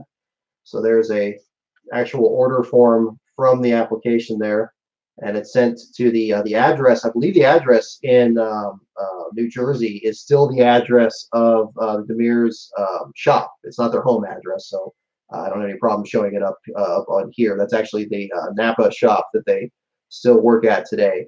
At least last time I spoke with them there, and that's the material on there. It also includes a picture that was taken by Mike Demir's during the weekend. This is that shot. If you look at Greg Fielden's book about NASCAR in the 1990s, 40 years of stock car racing, it's that picture of JD actually working on suspension the morning of the 91 Bud at the Glen. And the original newsletter, I believe, spoke about sending pictures of the car from Watkins Glen on the grid, which is one I posted on several racing history boards in the past. But this one actually has this picture in here instead of him working on the car. So profound picture there. And again, for those of you just tuning in, all those newsletters are in the Patreon. Any amount gets you in there, and we have that. Let's take a look here. These are other. Let's see, those are the newsletters again. What we get here? Okay, there we go. Let's take a look at this. This is okay. This is one from my personal collection. I got a copy of the program for the 1991 Budweiser at the Glen. So there's this. This actually has the entry list in it. I believe it was it NASCAR Man or was it somebody else? Somebody actually has a copy of this that's signed by Jimmy Means, JD McDuffie. I don't know how somebody lands something like that. That is insane. Oh, do we have a call? Okay, we're at the 90-minute mark. We'll check on that shortly here, but I'll show you this in a moment here. So here's the entry list. It's just a separate page here, and you can see the Budweiser at the Glen entries, and then you can see right, shaking my hand too much there. You can see right there, JD McDuffie showing up there on the entry list towards the bottom there. I think the third, fourth, fifth, sixth from the bottom there, and again, it's definitely the 91 entry list because it shows the other competitors there. as well as the other Rookie of the Year contenders like Ted Musgrave and Bobby Hamilton.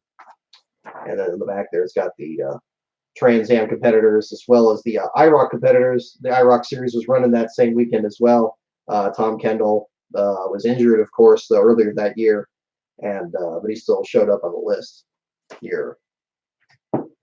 Let's see. So we'll take that. Okay. Most of the other materials I have here are newspaper clippings. This here, for those of you who've checked out the book, Instant Replay, Charlie Birch's newspaper. This is a paper that he and his friends started just at one of their houses. They had an old printing press. They just did all the work themselves. Charlie did a lot of photography, Watkins Glen, and was more of a NASCAR guy. He had some other friends that were more into Formula One, and together they kind of just had this own little paper. They had some advertisers that came on board, and this, of course, being the issue that was issued after JD's accident, with the picture that I posted on Twitter earlier today, which is JD in his car at Darlington for the spring race in 1991, with him has a cigar in his mouth. Doesn't show up great there because it's on the crease, but this is a sample of one of his papers there from that year. And yeah, and again, here we go. I got actual full-on articles there about the accident and everything from there. And yeah, about says it right there. I do have a couple issues there from what Charlie had produced there, and at the same time, there's that. Another thing that's interesting, again, for those of you that have checked out the book, that you may recall that I mentioned press releases that Charlie had worked on along with some friends. I do have those as well. This press release here, it's got a bit of coffee stains and stuff on it here, but it's very similar to some of the other newsletters that we see that has some articles and some other information in here. A lot of this stuff made it into the book, but again, for expediency's sake, I mean, not everything made it in there. I mean, there's an interesting, it actually has a menu of different tracks, different places for people to buy tickets for the races during the season, and it has some quotes from JD. Let's see. Let me read this here. Here's his biography right here. The year was 1955. Dwight D. Eisenhower was president. Something called rock and roll was a couple of years away, and a 16-year-old kid from the small town of Sanford, North Carolina, thought he would like a little more excitement in his life than an ordinary teenager. So he began racing with some of the best regional competitors around. Well, Eisenhower is now associated with the silver dollar. Rock and roll is given away to something called rap, but that teenage driver from Sanford, North Carolina is now in his 35th year of racing. In the process, he has become one of the most well-known independent drivers in NASCAR history. His name, JD McDuffie. And I mean, this is the interesting stuff here. I mean, you actually have like these little details. And again, this is at a time, of course, when you didn't have the internet, and so you used to have books like these actual like team pamphlets, and it must have been a great time because like if you're like I swear I started doing this media thing too late. If you're a media person like back in the 1990s, you just grab just piles of these booklets and stuff from different teams. JD never had that because he was, it was such a small team. It was a cost just to set it up, much less to print out copies. But Charlie was helping him out with that, and in fact has like these little deals here. Here's some fast facts about JD McDuffie. First one says, first job, JD's first and only job has been a race car driver. His first race, in the summer of 1955, JD drove a 1937 Ford at a dirt track in Hillsborough, North Carolina. His hobbies, although racing leaves little time for leisure activities, JD does enjoy fishing when time allows. His favorite movie, when the long hours the McDuffie race team puts in, JD and his family usually don't have time for Hollywood's latest. Favorite food, the Beef Council will be happy with this answer, steak. Relaxing after a race, simply just a cool drink and a shower. Influences in racing. NASCAR record books list another Sanford, North Carolina resident whom JD remembers as he began his racing career. That driver is stock car legend Herb Thomas. And future plans. This is provocative here in particular. Although there is a life after racing for J.D. McDuffie, the NASCAR veteran has no immediate plans to hang up his driving gloves. When that day comes, however, look for J.D. to be a team owner.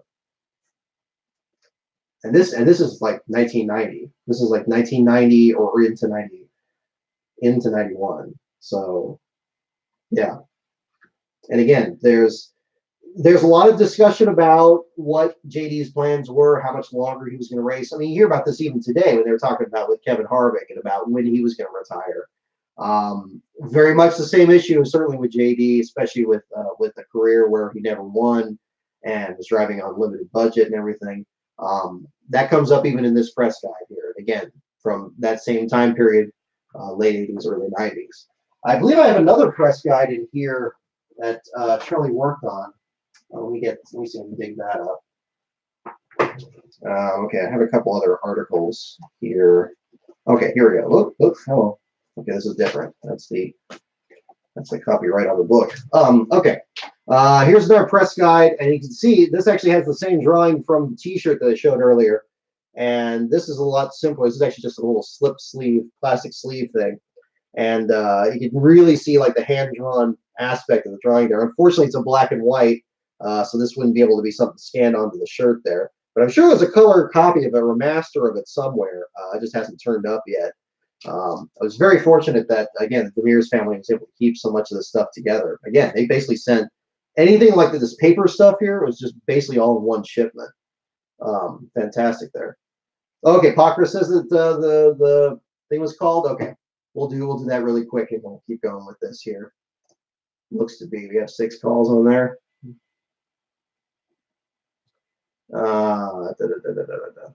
Inspection. Okay, 1 minute ago. Inspection is done. All clear. Harvick is the winner. NASCAR. Okay, so there you go. So yeah, Spencer Boyd, officially your last place finisher. Thank you, Beast of Metal. Okay, so we got that. So we'll go ahead and keep going with this here in the meantime. So this one here, I believe this one actually had some more articles in here. What's really interesting in this actually has like a little ad for the Busch Clash of '79 in here, which was, of course, the race that JD qualified for by winning his only pole position at Dover in 1978. And it shows him on the list here. And yeah, so you have that in there. A couple other articles in here. You get this. Let's see. Where's a good, interesting part here? I think that would be probably a good one to read. There we go. J.D. McDuffie career highlights. J.D. McDuffie was track champion and most money winner, 1962 Rockingham Dirt Track, Rockingham, North Carolina. J.D. McDuffie won pole in Dover, Delaware in September 1978, qualifying J.D. McDuffie for the first ever Busch Clash. He was voted in by Winston Cup fans to compete in the Atlanta Invitational in April of 1986. He has won over $1 million in Winston Cup racing and currently is 4th on the active driver list for career starts with 646 and 5th on the overall list at the time. So again, you talk about that in the past versus the present. Even back then, that was quite the streak. He finished 9th in Winston Cup points in 1971 and 10th in points in 1973. You read a little bit of this here. You have a blip here. The ranks, J.D. McDuffie, determined veteran, seeks his due. The ranks of NASCAR Winston Cup racing are filled with drivers who, armed with multi-million-dollar corporate sponsorships, have little to worry about each week beyond the path to victory lane. Indeed, it is a path paved by sponsors, wealthy car owners, highly skilled crews, and scores of people working behind the scenes to bring victory to the team. When victory comes, it is the driver who attracts the lion's share of the attention. Sadly, the vital contributions of those working behind the scenes are often overlooked. Such a scenario is commonplace in the increasingly high-tech world of NASCAR as the sport rides an all-time popularity crest into the 1990s. The new technology, unfortunately, has had its drawbacks. Many drivers have fallen by the wayside, unable to keep up with the rapidly rising costs of being competitive on the Winston Cup circuit. Yeah, the more things change, the more they stay the same. Others, however, persisted in the face of hardship, continuing to do what they love best. Of these drivers, perhaps none is more determined than 51-year-old J.D. McDuffie. The independent veteran from Sanford, North Carolina, continues to make his presence felt nearly 30 years after graduating from the dirt tracks of his home state to the Grand National, now Winston Cup Series of the National Association for Stock Car Auto Racing. McDuffie is still searching for his first victory in the series after nearly 700 starts, but would-be skeptics should be advised. McDuffie loves what he is doing and plans to continue racing for quite some time. While the stellar costs of being competitive have skyrocketed, McDuffie's competitive flame burns as strongly as ever. There are many in the racing community who believe that, given enough sponsorship money to be competitive, J.D. McDuffie is as gifted as any other driver, and his chances of posting top 10 finishes and perhaps that ever-elusive first win should not be taken lightly. His recent difficulties notwithstanding, McDuffie has notched several significant accomplishments in his lengthy driving career. He recorded many feature wins on the dirt tracks of North Carolina in the early 1960s and won the track championship at the old Rockingham Dirt Track in 1962. In 1971, he recorded his best ever Winston Cup finish, coming home third at the Malta Speedway in upstate New York. And it kind of goes on from there. So again, yeah, I mean, these profiles in here and all put together in just these little slips here that they printed out and just had at the track at the time. Here, I'll move the camera back down so you don't have to see as much of the ceiling here. Okay. This is another one here that's really significant. I've made a copy of this. I don't know if I put it in the book, but let me bring this out. This here had particular significance for Watkins Glen in 1991. This is a letter from Kathy and Neil Frisson in New York State. These were the people that jumped on to sponsor J.D. McDuffie's car. You see that picture, the first one I posted this morning, about 7 o'clock this morning. You see Kathy and Neil Frisson in the lower corner of the car, the rear bumper. These were the people, this was a letter that got that started, the actual letter. And it's mailed over to the fan club that you saw there. And it writes, or it says, "Dear friends of J.D. McDuffie, please tell us how to contact J.D. McDuffie. We would be interested in joining a list of small sponsors to support his Winston Cup run at Watkins Glen this year. With your help, we may be able to do a little to enable an independent driver to compete with the big money teams. Thanks in advance for your help. Kathy and Neil Frisson." And it's dated June 11th, 1991, 2 months to the day. And there's a post-it on the top here that says, Mike Demers, maybe you should call these people. Yeah. So there's that. The Demers are the Frissons are a couple people that I didn't get the chance to interview. As my English teacher told me, you're never going to have everything, but you can come pretty close with most research you can get. But that certainly comes up there. We mentioned the Scene Vault podcast earlier. Here is the NASCAR Scene issue that was published after the accident, showing Ernie Irvin on the front. But of course, J.D. McDuffie being the second story right beneath, and the articles there.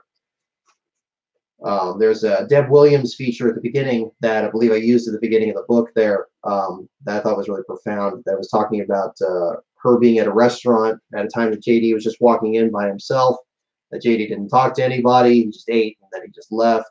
And, you know, very different experience from a lot of these other drivers that were big names and getting a lot of media attention at the time. I mean, she recognized him, certainly, but, you know, very different from other situations there. But yeah, you got the actual features there. There's Deb Williams there, top right, Ben White, other interviewers there at the time. I picked up a copy of this myself there online. This is actually the Demers copy here. My copy is elsewhere.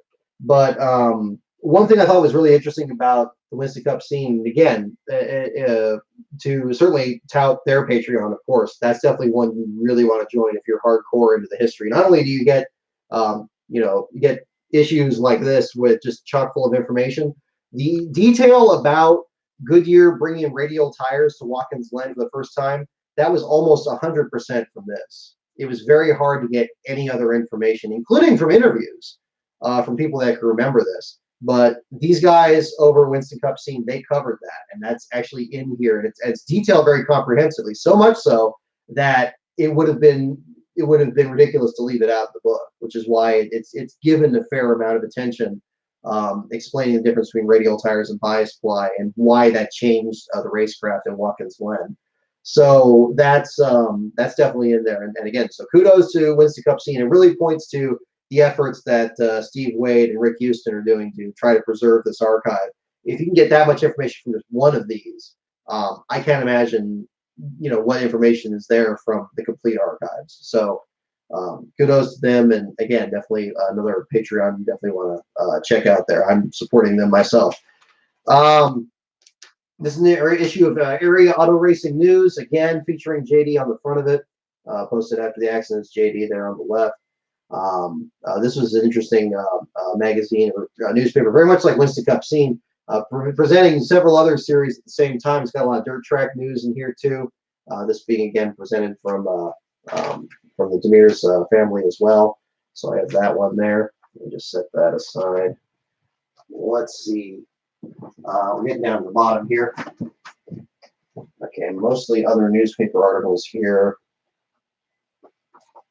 Okay, the issue of Stock Car Racing magazine issued after the accident, showing a picture of Dick Trickle getting spun by Michael Waltrip at Bristol, but again has a brief J.D. McDuffie tribute in there. I believe, where is it here? It's got a great shot. This is actually a really good picture here. You can see in this one. There's a shot here of JD at Riverside. And if you look really close at the driver's window, you can see that he's got a cigar in his mouth. You can see it sticking out right there. So, I mean, a great shot there. The thing that's really interesting with this issue is that they did multiple tributes in there. It's not just one. I believe there's at least two, maybe even three in there. And this is what they write about it here. This month, in what may be an unprecedented move, we're devoting 3 separate pieces to a single driver. Normally, we avoid such focus, but we think you'll forgive us in this case. We figured we owe J.D. McDuffie a pile of unpaid interest. 2 of the pieces by Andrew Waterman and Benny Phillips are presented here. Andy Fusco's very personal remembrance appears on page 12. And he concludes his column by saying he wishes that he'd shared his J.D. story sooner. The rest of us know how he feels. Early this season, Judy Monahan, our office manager, suggested we do a piece about Winston Cup Circuit's perpetual underdogs, the guys who try just as hard as the superstars without a fraction of the reward, the monetary reward anyway. One of the first names Judy mentioned was J.D. McDuffie. We all agreed it was a good idea, but as of the Budweiser at the Glen, we still hadn't put it together. We still saw no reason to hurry, though. After all, there were plenty of races left, and J.D. always got there somehow, didn't he? Interesting stuff here. Andy Fusco's article is actually the one that I featured in the book there again, because he does talk about meeting him as a very young fan, racing back in the day. Let me see if I can find that, because there's some definitely interesting stories on that end.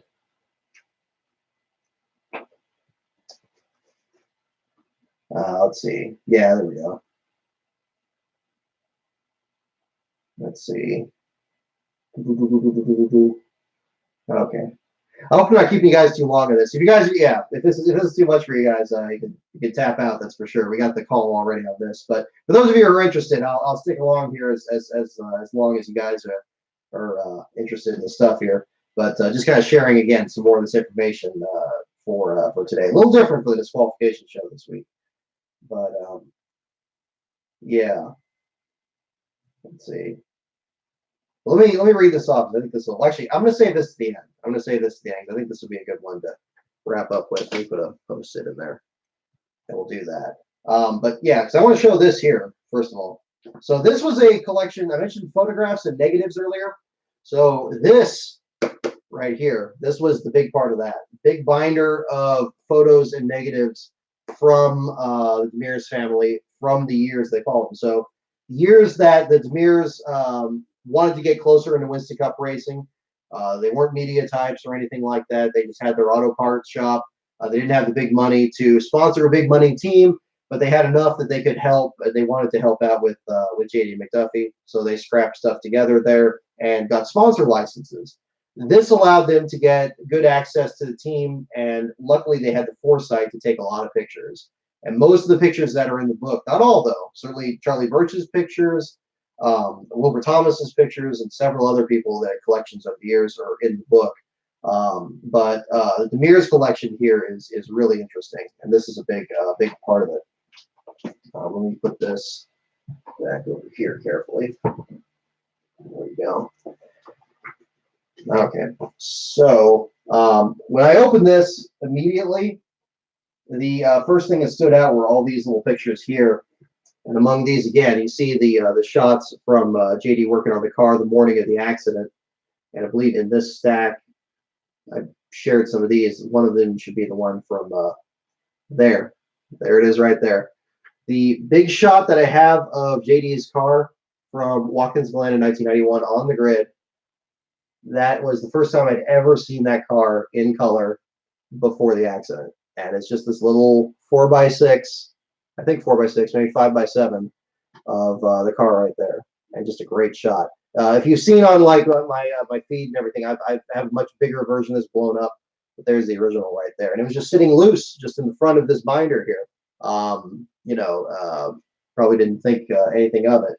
But there it was. That is those shots in there. Let's see here. This also here, this is a original flyer from the Iron Horse auction company. This was a flyer that was put up when they auctioned off the contents of JD's garage after the accident. So those of you who have seen on my YouTube channel, I had a video that I posted a while back looking inside the shop and seeing what's left. Obviously, a lot of equipment was taken out, and there's very little that indicates the origin of the building, but there are hints of it, certainly. The big reason, though, that there isn't any is that in 1995, most of those fittings were auctioned off, including Old Blue, his original hauler. Let me turn that on, turn the fan on so the computer's getting a little warm. But it shows here, yeah, Monday, October 23rd at 10 a.m. Included in here, and this is particularly significant for the news that broke earlier this year, when the Bailey family picked up the old red Pontiac that JD ran at Dover in 1991 but got wrecked by Kenny Wallace. That car you can see in this shot right here. We'll pull it up closer to the camera here so you can see. That car right there, that's that shot that NASCAR man was sharing there. That's from the original flyer. That was part of the auction back that year. And the car next to it, there's a second car next to it, that, from all the research that I did, pointed to being the blue Pontiac that he ran at Darlington with all the names on the side of it, the car that was then wrecked at the ARCA race at Talladega not long afterwards. Oh, I got a text there. Okay. So both those cars were auctioned off. I don't know what became of the blue car, but the red car is now turned up. And apparently the Baileys are in the process of restoring it. So there's the last picture of it before the auction. And so the fittings were auctioned off at that point. There we go. Actually, here's a better shot of the blue car here. It was stripped down to metal. They basically finished refurbishing the car and getting it ready again. And then, of course, Watkins Glen happened. And there's behind the shop here in this picture, you can see the old tractor trailer, or just the trailer of it, that he originally had, that he was running in the late 80s. That became too expensive to use it, so that's why he brought Old Blue back. But it was still sitting behind the shop at the time of the accident. And then there's Old Blue itself sitting down here. And of course, now the Bailey family owns that, so that's still in there.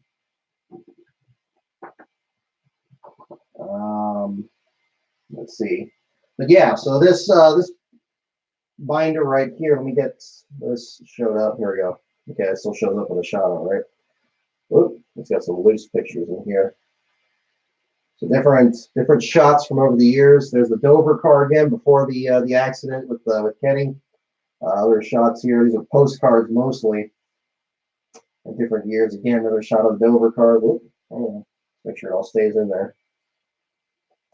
There's the Spring Bristol race. I mentioned Bristol coming up here in a couple weeks. This is the Spring Bristol race in the Burgundy car that he ran his final start in. Really interesting here. You can see it looks like painter's tape on the front grille, the blue tape there on the front. You can kind of see it in that shot there. Really interesting stuff. Little details there. And this one, I don't know if this is It's hard to tell if that's an actual autograph or if that's just a reprint of it. It looks kind of printed into the paper, but a picture again of the Darlington car from '91. This is an interesting one from the Daytona July race when JD didn't qualify, and then Dave Marcus wrecked his car in a wreck with Darrell Waltrip. JD injured his car, and Marcus drove it. Luckily, there was a big wreck on the first lap, so they were able to make the driver change pretty quickly and get Marcus in the car right after the start of the race. And they got actually Marcus started the car to get the points, and then JD swapped into it. And then JD unfortunately had a wreck towards the end of the race there. But interesting deal there. These are some shots here of the garage. Put this into the video they did about what was going on there with the shop, what it looks like today. You can see some shots here of the JD standing next to the cars. These are about 1988, early 1989. Obviously, after JD suffered his burns at the wreck at the Twin 125s. It doesn't show up very well in the shot here, but he's wearing his gloves in this shot here. And those are the gloves he was wearing after the skin grafts that he had to endure after that accident when somebody stole his gloves. So that's in that shot. Whoop. Yeah, some of these pages are a little brittle, so I'm kind of hanging them onto here. Again, more shots of the more shots of the burgundy car here over the years. Goes into '91. This is the shot of Janine Pastel that shows up in the book here. She's holding he's holding a picture of himself that she put together. She kind of mounted it on a plaque. Yeah, gosh, plenty of pictures in here. And also, again, then at the end, there's a whole lot of film strips. Now, this required a little bit of your research here. I didn't realize that there was such a thing as digitally developing strips of film, but luckily there is nowadays. You just get basically the equivalent of a projector and just individually take screenshots of it, and that's how I got a lot of these shots. These are chronicled by race. You see this one here says June '91 at Pocono. We got different ones from different rounds. So it goes back to June of 1988 at Pocono. None of these are before '88, I believe. These are all from the time that Demir's family was helping them out. '89 at the Glen, 1990 at Bristol. And the last page in here is July of '91 at Pocono. And then I guess the Glen pictures were separated off. But again, a lot of great pictures in here. If you look at the other articles that we did in the lead up to the book, I posted a lot of those in those articles, and I posted a number of them on Twitter as well. There's been more pictures I know what to do with there, and of course we had to draw the line somewhere there in terms of which ones to put in the book. That was a very difficult decision. But great material there from again from the Demir's family. We're still trying to figure out what's something to do with this here in the meantime. I know the JD shop is still out there. That we went by that place in 2017, and it's just being used as a storage facility. I mean, I'm thinking like it's kind of a museum or something like that. I mean, that's way beyond my experience, but maybe in the long term something like that comes together. I know there was some talk about some kind of a Hall of Fame for independence or anything like that. Although again, there's other organizations that have been around much longer that know how to handle that stuff better, including the Augusta International Raceway group, which has now brought JD on. They're going to admit him into that next month, so very exciting on that. Let's see. I'm going to get down to look at those.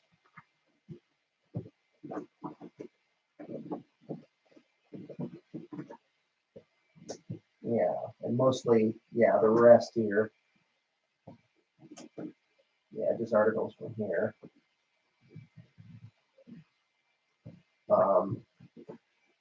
Let's see, where's this? There we go. Another thing I picked up online, this is again from my collection, I picked up a Jimmy Means press guide. To kind of compare it to what you saw from the JD ones, where it's kind of just hand printed, hand drawn. This one actually has like pictures, it's graphics. Obviously, getting the sponsorship from there you go. Look at you got a little fold out Alka-Seltzer logo here. Here's the picture of Means' car on a postcard. I mean, this is more typical. Like again, just imagine like having these available for like as many teams as possible. But again, and Means's wasn't even the biggest at the time, of course. I mean, this is, a smaller owner-driver organization, but they got this big sponsor on there, so they had some horsepower behind that. And this is why I wanted to like put a big Jimmy Means chapter in the book, to kind of show a little bit of the difference for how owner-drivers were adjusting to that time period, where somebody like JD McDuffie on one hand, trying to do it the best way that he could with very limited resources. But then what would happen if like a big sponsor jumped on board and stayed in there? Then maybe could kind of try to boost the organization a bit. This paint scheme ended up becoming one of the most recognizable on the track at the time period. So it became so much material that it couldn't just have Jimmy Means not be a big part of the story. And certainly they were both discussed in the same context a lot during that time period. So I definitely want to do some more research on that. And this actually had some interesting articles in there about different promotions that Alka-Seltzer was doing at the time, and that makes up a big part of that chapter in the book. Including in here, I picked up one of those VHS tapes of the Thunder and Thrills promotion that Jimmy Means and Alka-Seltzer put together at the time. I believe this is also on my YouTube channel, and you can check that out as well. It's a classic 1990 footage from ESPN back in the day. And you get a good idea of what all that looked like. Let's see. Okay. So really from here, from here, what's this?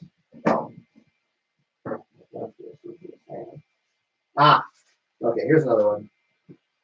Something that's a little bit more visually interesting. These are actual lug nuts from JD McDuffie's shop. These were also thrown in the Demir's box there. During that auction that I mentioned earlier from 1995, there was apparently like a big bucket of lug nuts that were just left over from the team. And again, not painted yellow or anything like that you see today, just regular old lug nuts. And from used, I'm not sure exactly when or how often they were reused, but they were still in the shop there in 1995 and left over from probably as late as 1991. Still usable. I mean, they don't seem stripped too much or anything. But let's see, I think there's 1, 2, 3, 6 of them, or 5 of them, I think, in here.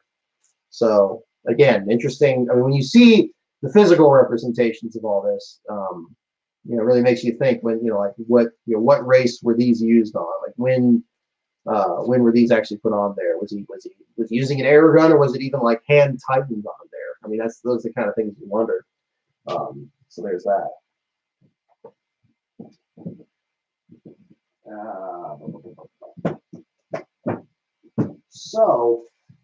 Let's see.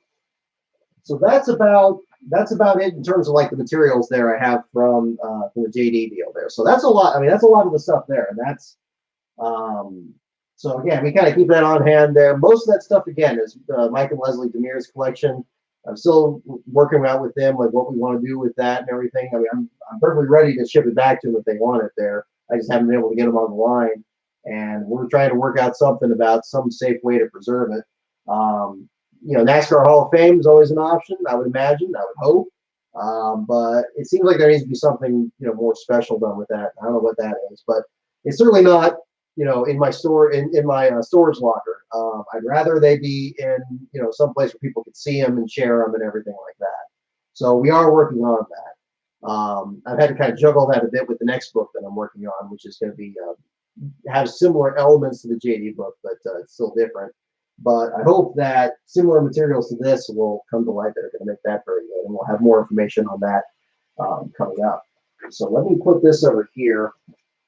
And what I'm going to do is I'm going to wrap up this part of it here with reading this article that Dave Fusco wrote, or Andy Fusco, I'm sorry, wrote in 1991, and we'll do that there. If you guys are still up for trivia, we could do that too after this. This ran a bit longer than I thought it was going to, but I hope you found it interesting, especially here on August 11th. But if you'll indulge me, I think you'll enjoy this here, this article. It's just a one-page deal here, so I'll get through it as best I can for you. This is, again, Andy Fusco writing for Stock Car Racing. It's just called JD. JD McDuffie is the only Winston Cup driver to have ever eaten at my house. I was 13 years old at the time. I have not told this story to very many people. I grew up near the Fonda Speedway in upstate New York. At the time, Fonda hosted a 100-mile Winston Cup event each July as part of what was then called the Grand National Northern Tour. The annual tour included a swing to Oxford Plains, Maine, followed by a travel day, followed by the Fonda event. The annual visit to my hometown by the NASCAR stars was always one of the highlights of my summer vacation from school. My routine was always the same. My father would drop me off at the speedway about 8 in the morning on his way to work, and I would spend the entire day hanging around in the garage area talking to some of the biggest names in racing. I'd save your seats in the grandstand, and after work, my father would come down to the track and join me to watch the race. NASCAR was a lot different back then. The garage, in quotes, at Fonda Speedway was a county fair cow barn. You didn't need a garage pass to hang around. And you didn't need a photographer's pass either, so I could shoot away with my little Polaroid. It was pretty amazing stuff for a 13-year-old kid. The 1966 Fonda race was held on July 14th. Richard Petty was there. So were David Pearson, Buck Baker, Tiny Lund, and 27 other NASCAR stars, including a relative unknown by the name of J.D. McDuffie. McDuffie had been a successful dirt track late model driver in North Carolina in the early 1960s, and 1966 was his second year in Winston Cup racing. I went from car to car in the garage area, talking to every driver who was nice enough to talk back, and they all talked back, treating me as if I was Chris Economaki instead of some kid with a Polaroid. When I started talking to McDuffie, it was clear that he was surprised I even knew who he was. In fact, he even asked me, "How do you know so much about me?" I told him there had been a big article about him on the sports page of our local newspaper a couple of nights earlier. Indeed, Larry Mendelson, who promoted the Northern Tour, would send out press releases on just about all of the drivers who supported the tour. McDuffie was clearly surprised that some little paper in the middle of East Nowhere, USA would have a story about him. He wondered if it was possible to pick up a copy somewhere because his wife kept a scrapbook. I told him that we probably still had the issue lying around the house and that I only lived a couple miles from the track. Within a few minutes, we were in his car heading to my house. J.D. McDuffie drives, little Andy Fusco is in the passenger seat. It was unbelievable. As we rode along, he told me that his car had gotten bent up in Oxford Plains, and he wondered if I knew of any junkyards in the area. That was NASCAR 1966. If he needed parts, he just went to a junkyard. I told him that I knew a guy by the name of Giggy Conover with a junkyard in my hometown, and then up to Giggy's we went. From there, we headed to an auto parts store the next town over. Then we walked into the auto parts store together, just as if I was his crew chief for the day, which wasn't that far from the truth, because I don't remember J.D. McDuffie having anybody else with him. We went to Fonda that first year. He, like many of the independents, was a one-man team on the road. Imagine little 13-year-old Andy Fusco chumming around with J.D. McDuffie, riding through the streets of Johnstown, New York in a big old hauler with number 70 plastered on the side. It was heaven. Well, we finally got around to getting to my house, and my mother was putting the laundry on the line when we drove to the driveway. "Mom, this is a friend of mine, J.D. This is my mother." Although McDuffie was big, handsome, and every bit a gentleman, my mother was convinced I had lost my mind. The mom came through, because indeed she had not thrown out the old newspapers yet. We all went into the house, and it only took a couple of minutes to find the article about J.D. McDuffie. My mother asked him if he wanted to have lunch. And at first McDuffie said no, but then he said yes. We sat in our family kitchen, my mother with her iced tea, J.D. McDuffie and me with our turkey sandwiches and Pepsi Colas. During lunch, McDuffie didn't say much. He intently read the article about himself in the newspaper, still apparently disbelieving that anyone in New York State would be interested in some stock car driver from Sanford, North Carolina. McDuffie was a different kind of guy back then. He wasn't yet racing the Buicks for which he'd become famous. The 1966 ride was a 64 Ford. He was young then, only 28, and I don't even remember him smoking a cigar. We finished our bite to eat, and J.D. thanked my mother for her hospitality, and back into the hauler we climbed, with the prized newspaper sitting on the seat between us. When my father got back to the track after work, I pointed out to him which one of the drivers had been at our house earlier that day. He didn't seem to think a whole lot of it until McDuffie ended up running 7th in the feature. And then I think even my father was impressed by what he had missed because he had to be at some factory that day. Well, the next day I told some of the neighborhood kids about what had happened. I don't think one of them believed me. So I just kind of stopped telling people about the day that JD McDuffie was at my house for lunch. And in the 25 years since, I don't think I've told a dozen people about it. And now that he's dead, I can't begin to tell you how mad I am at myself for waiting so long to tell all of you.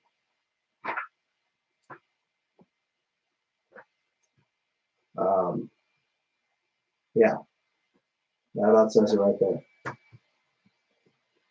Ladies and gentlemen, that's going to do it for the disqualification show this week. I want to thank you all for tuning in.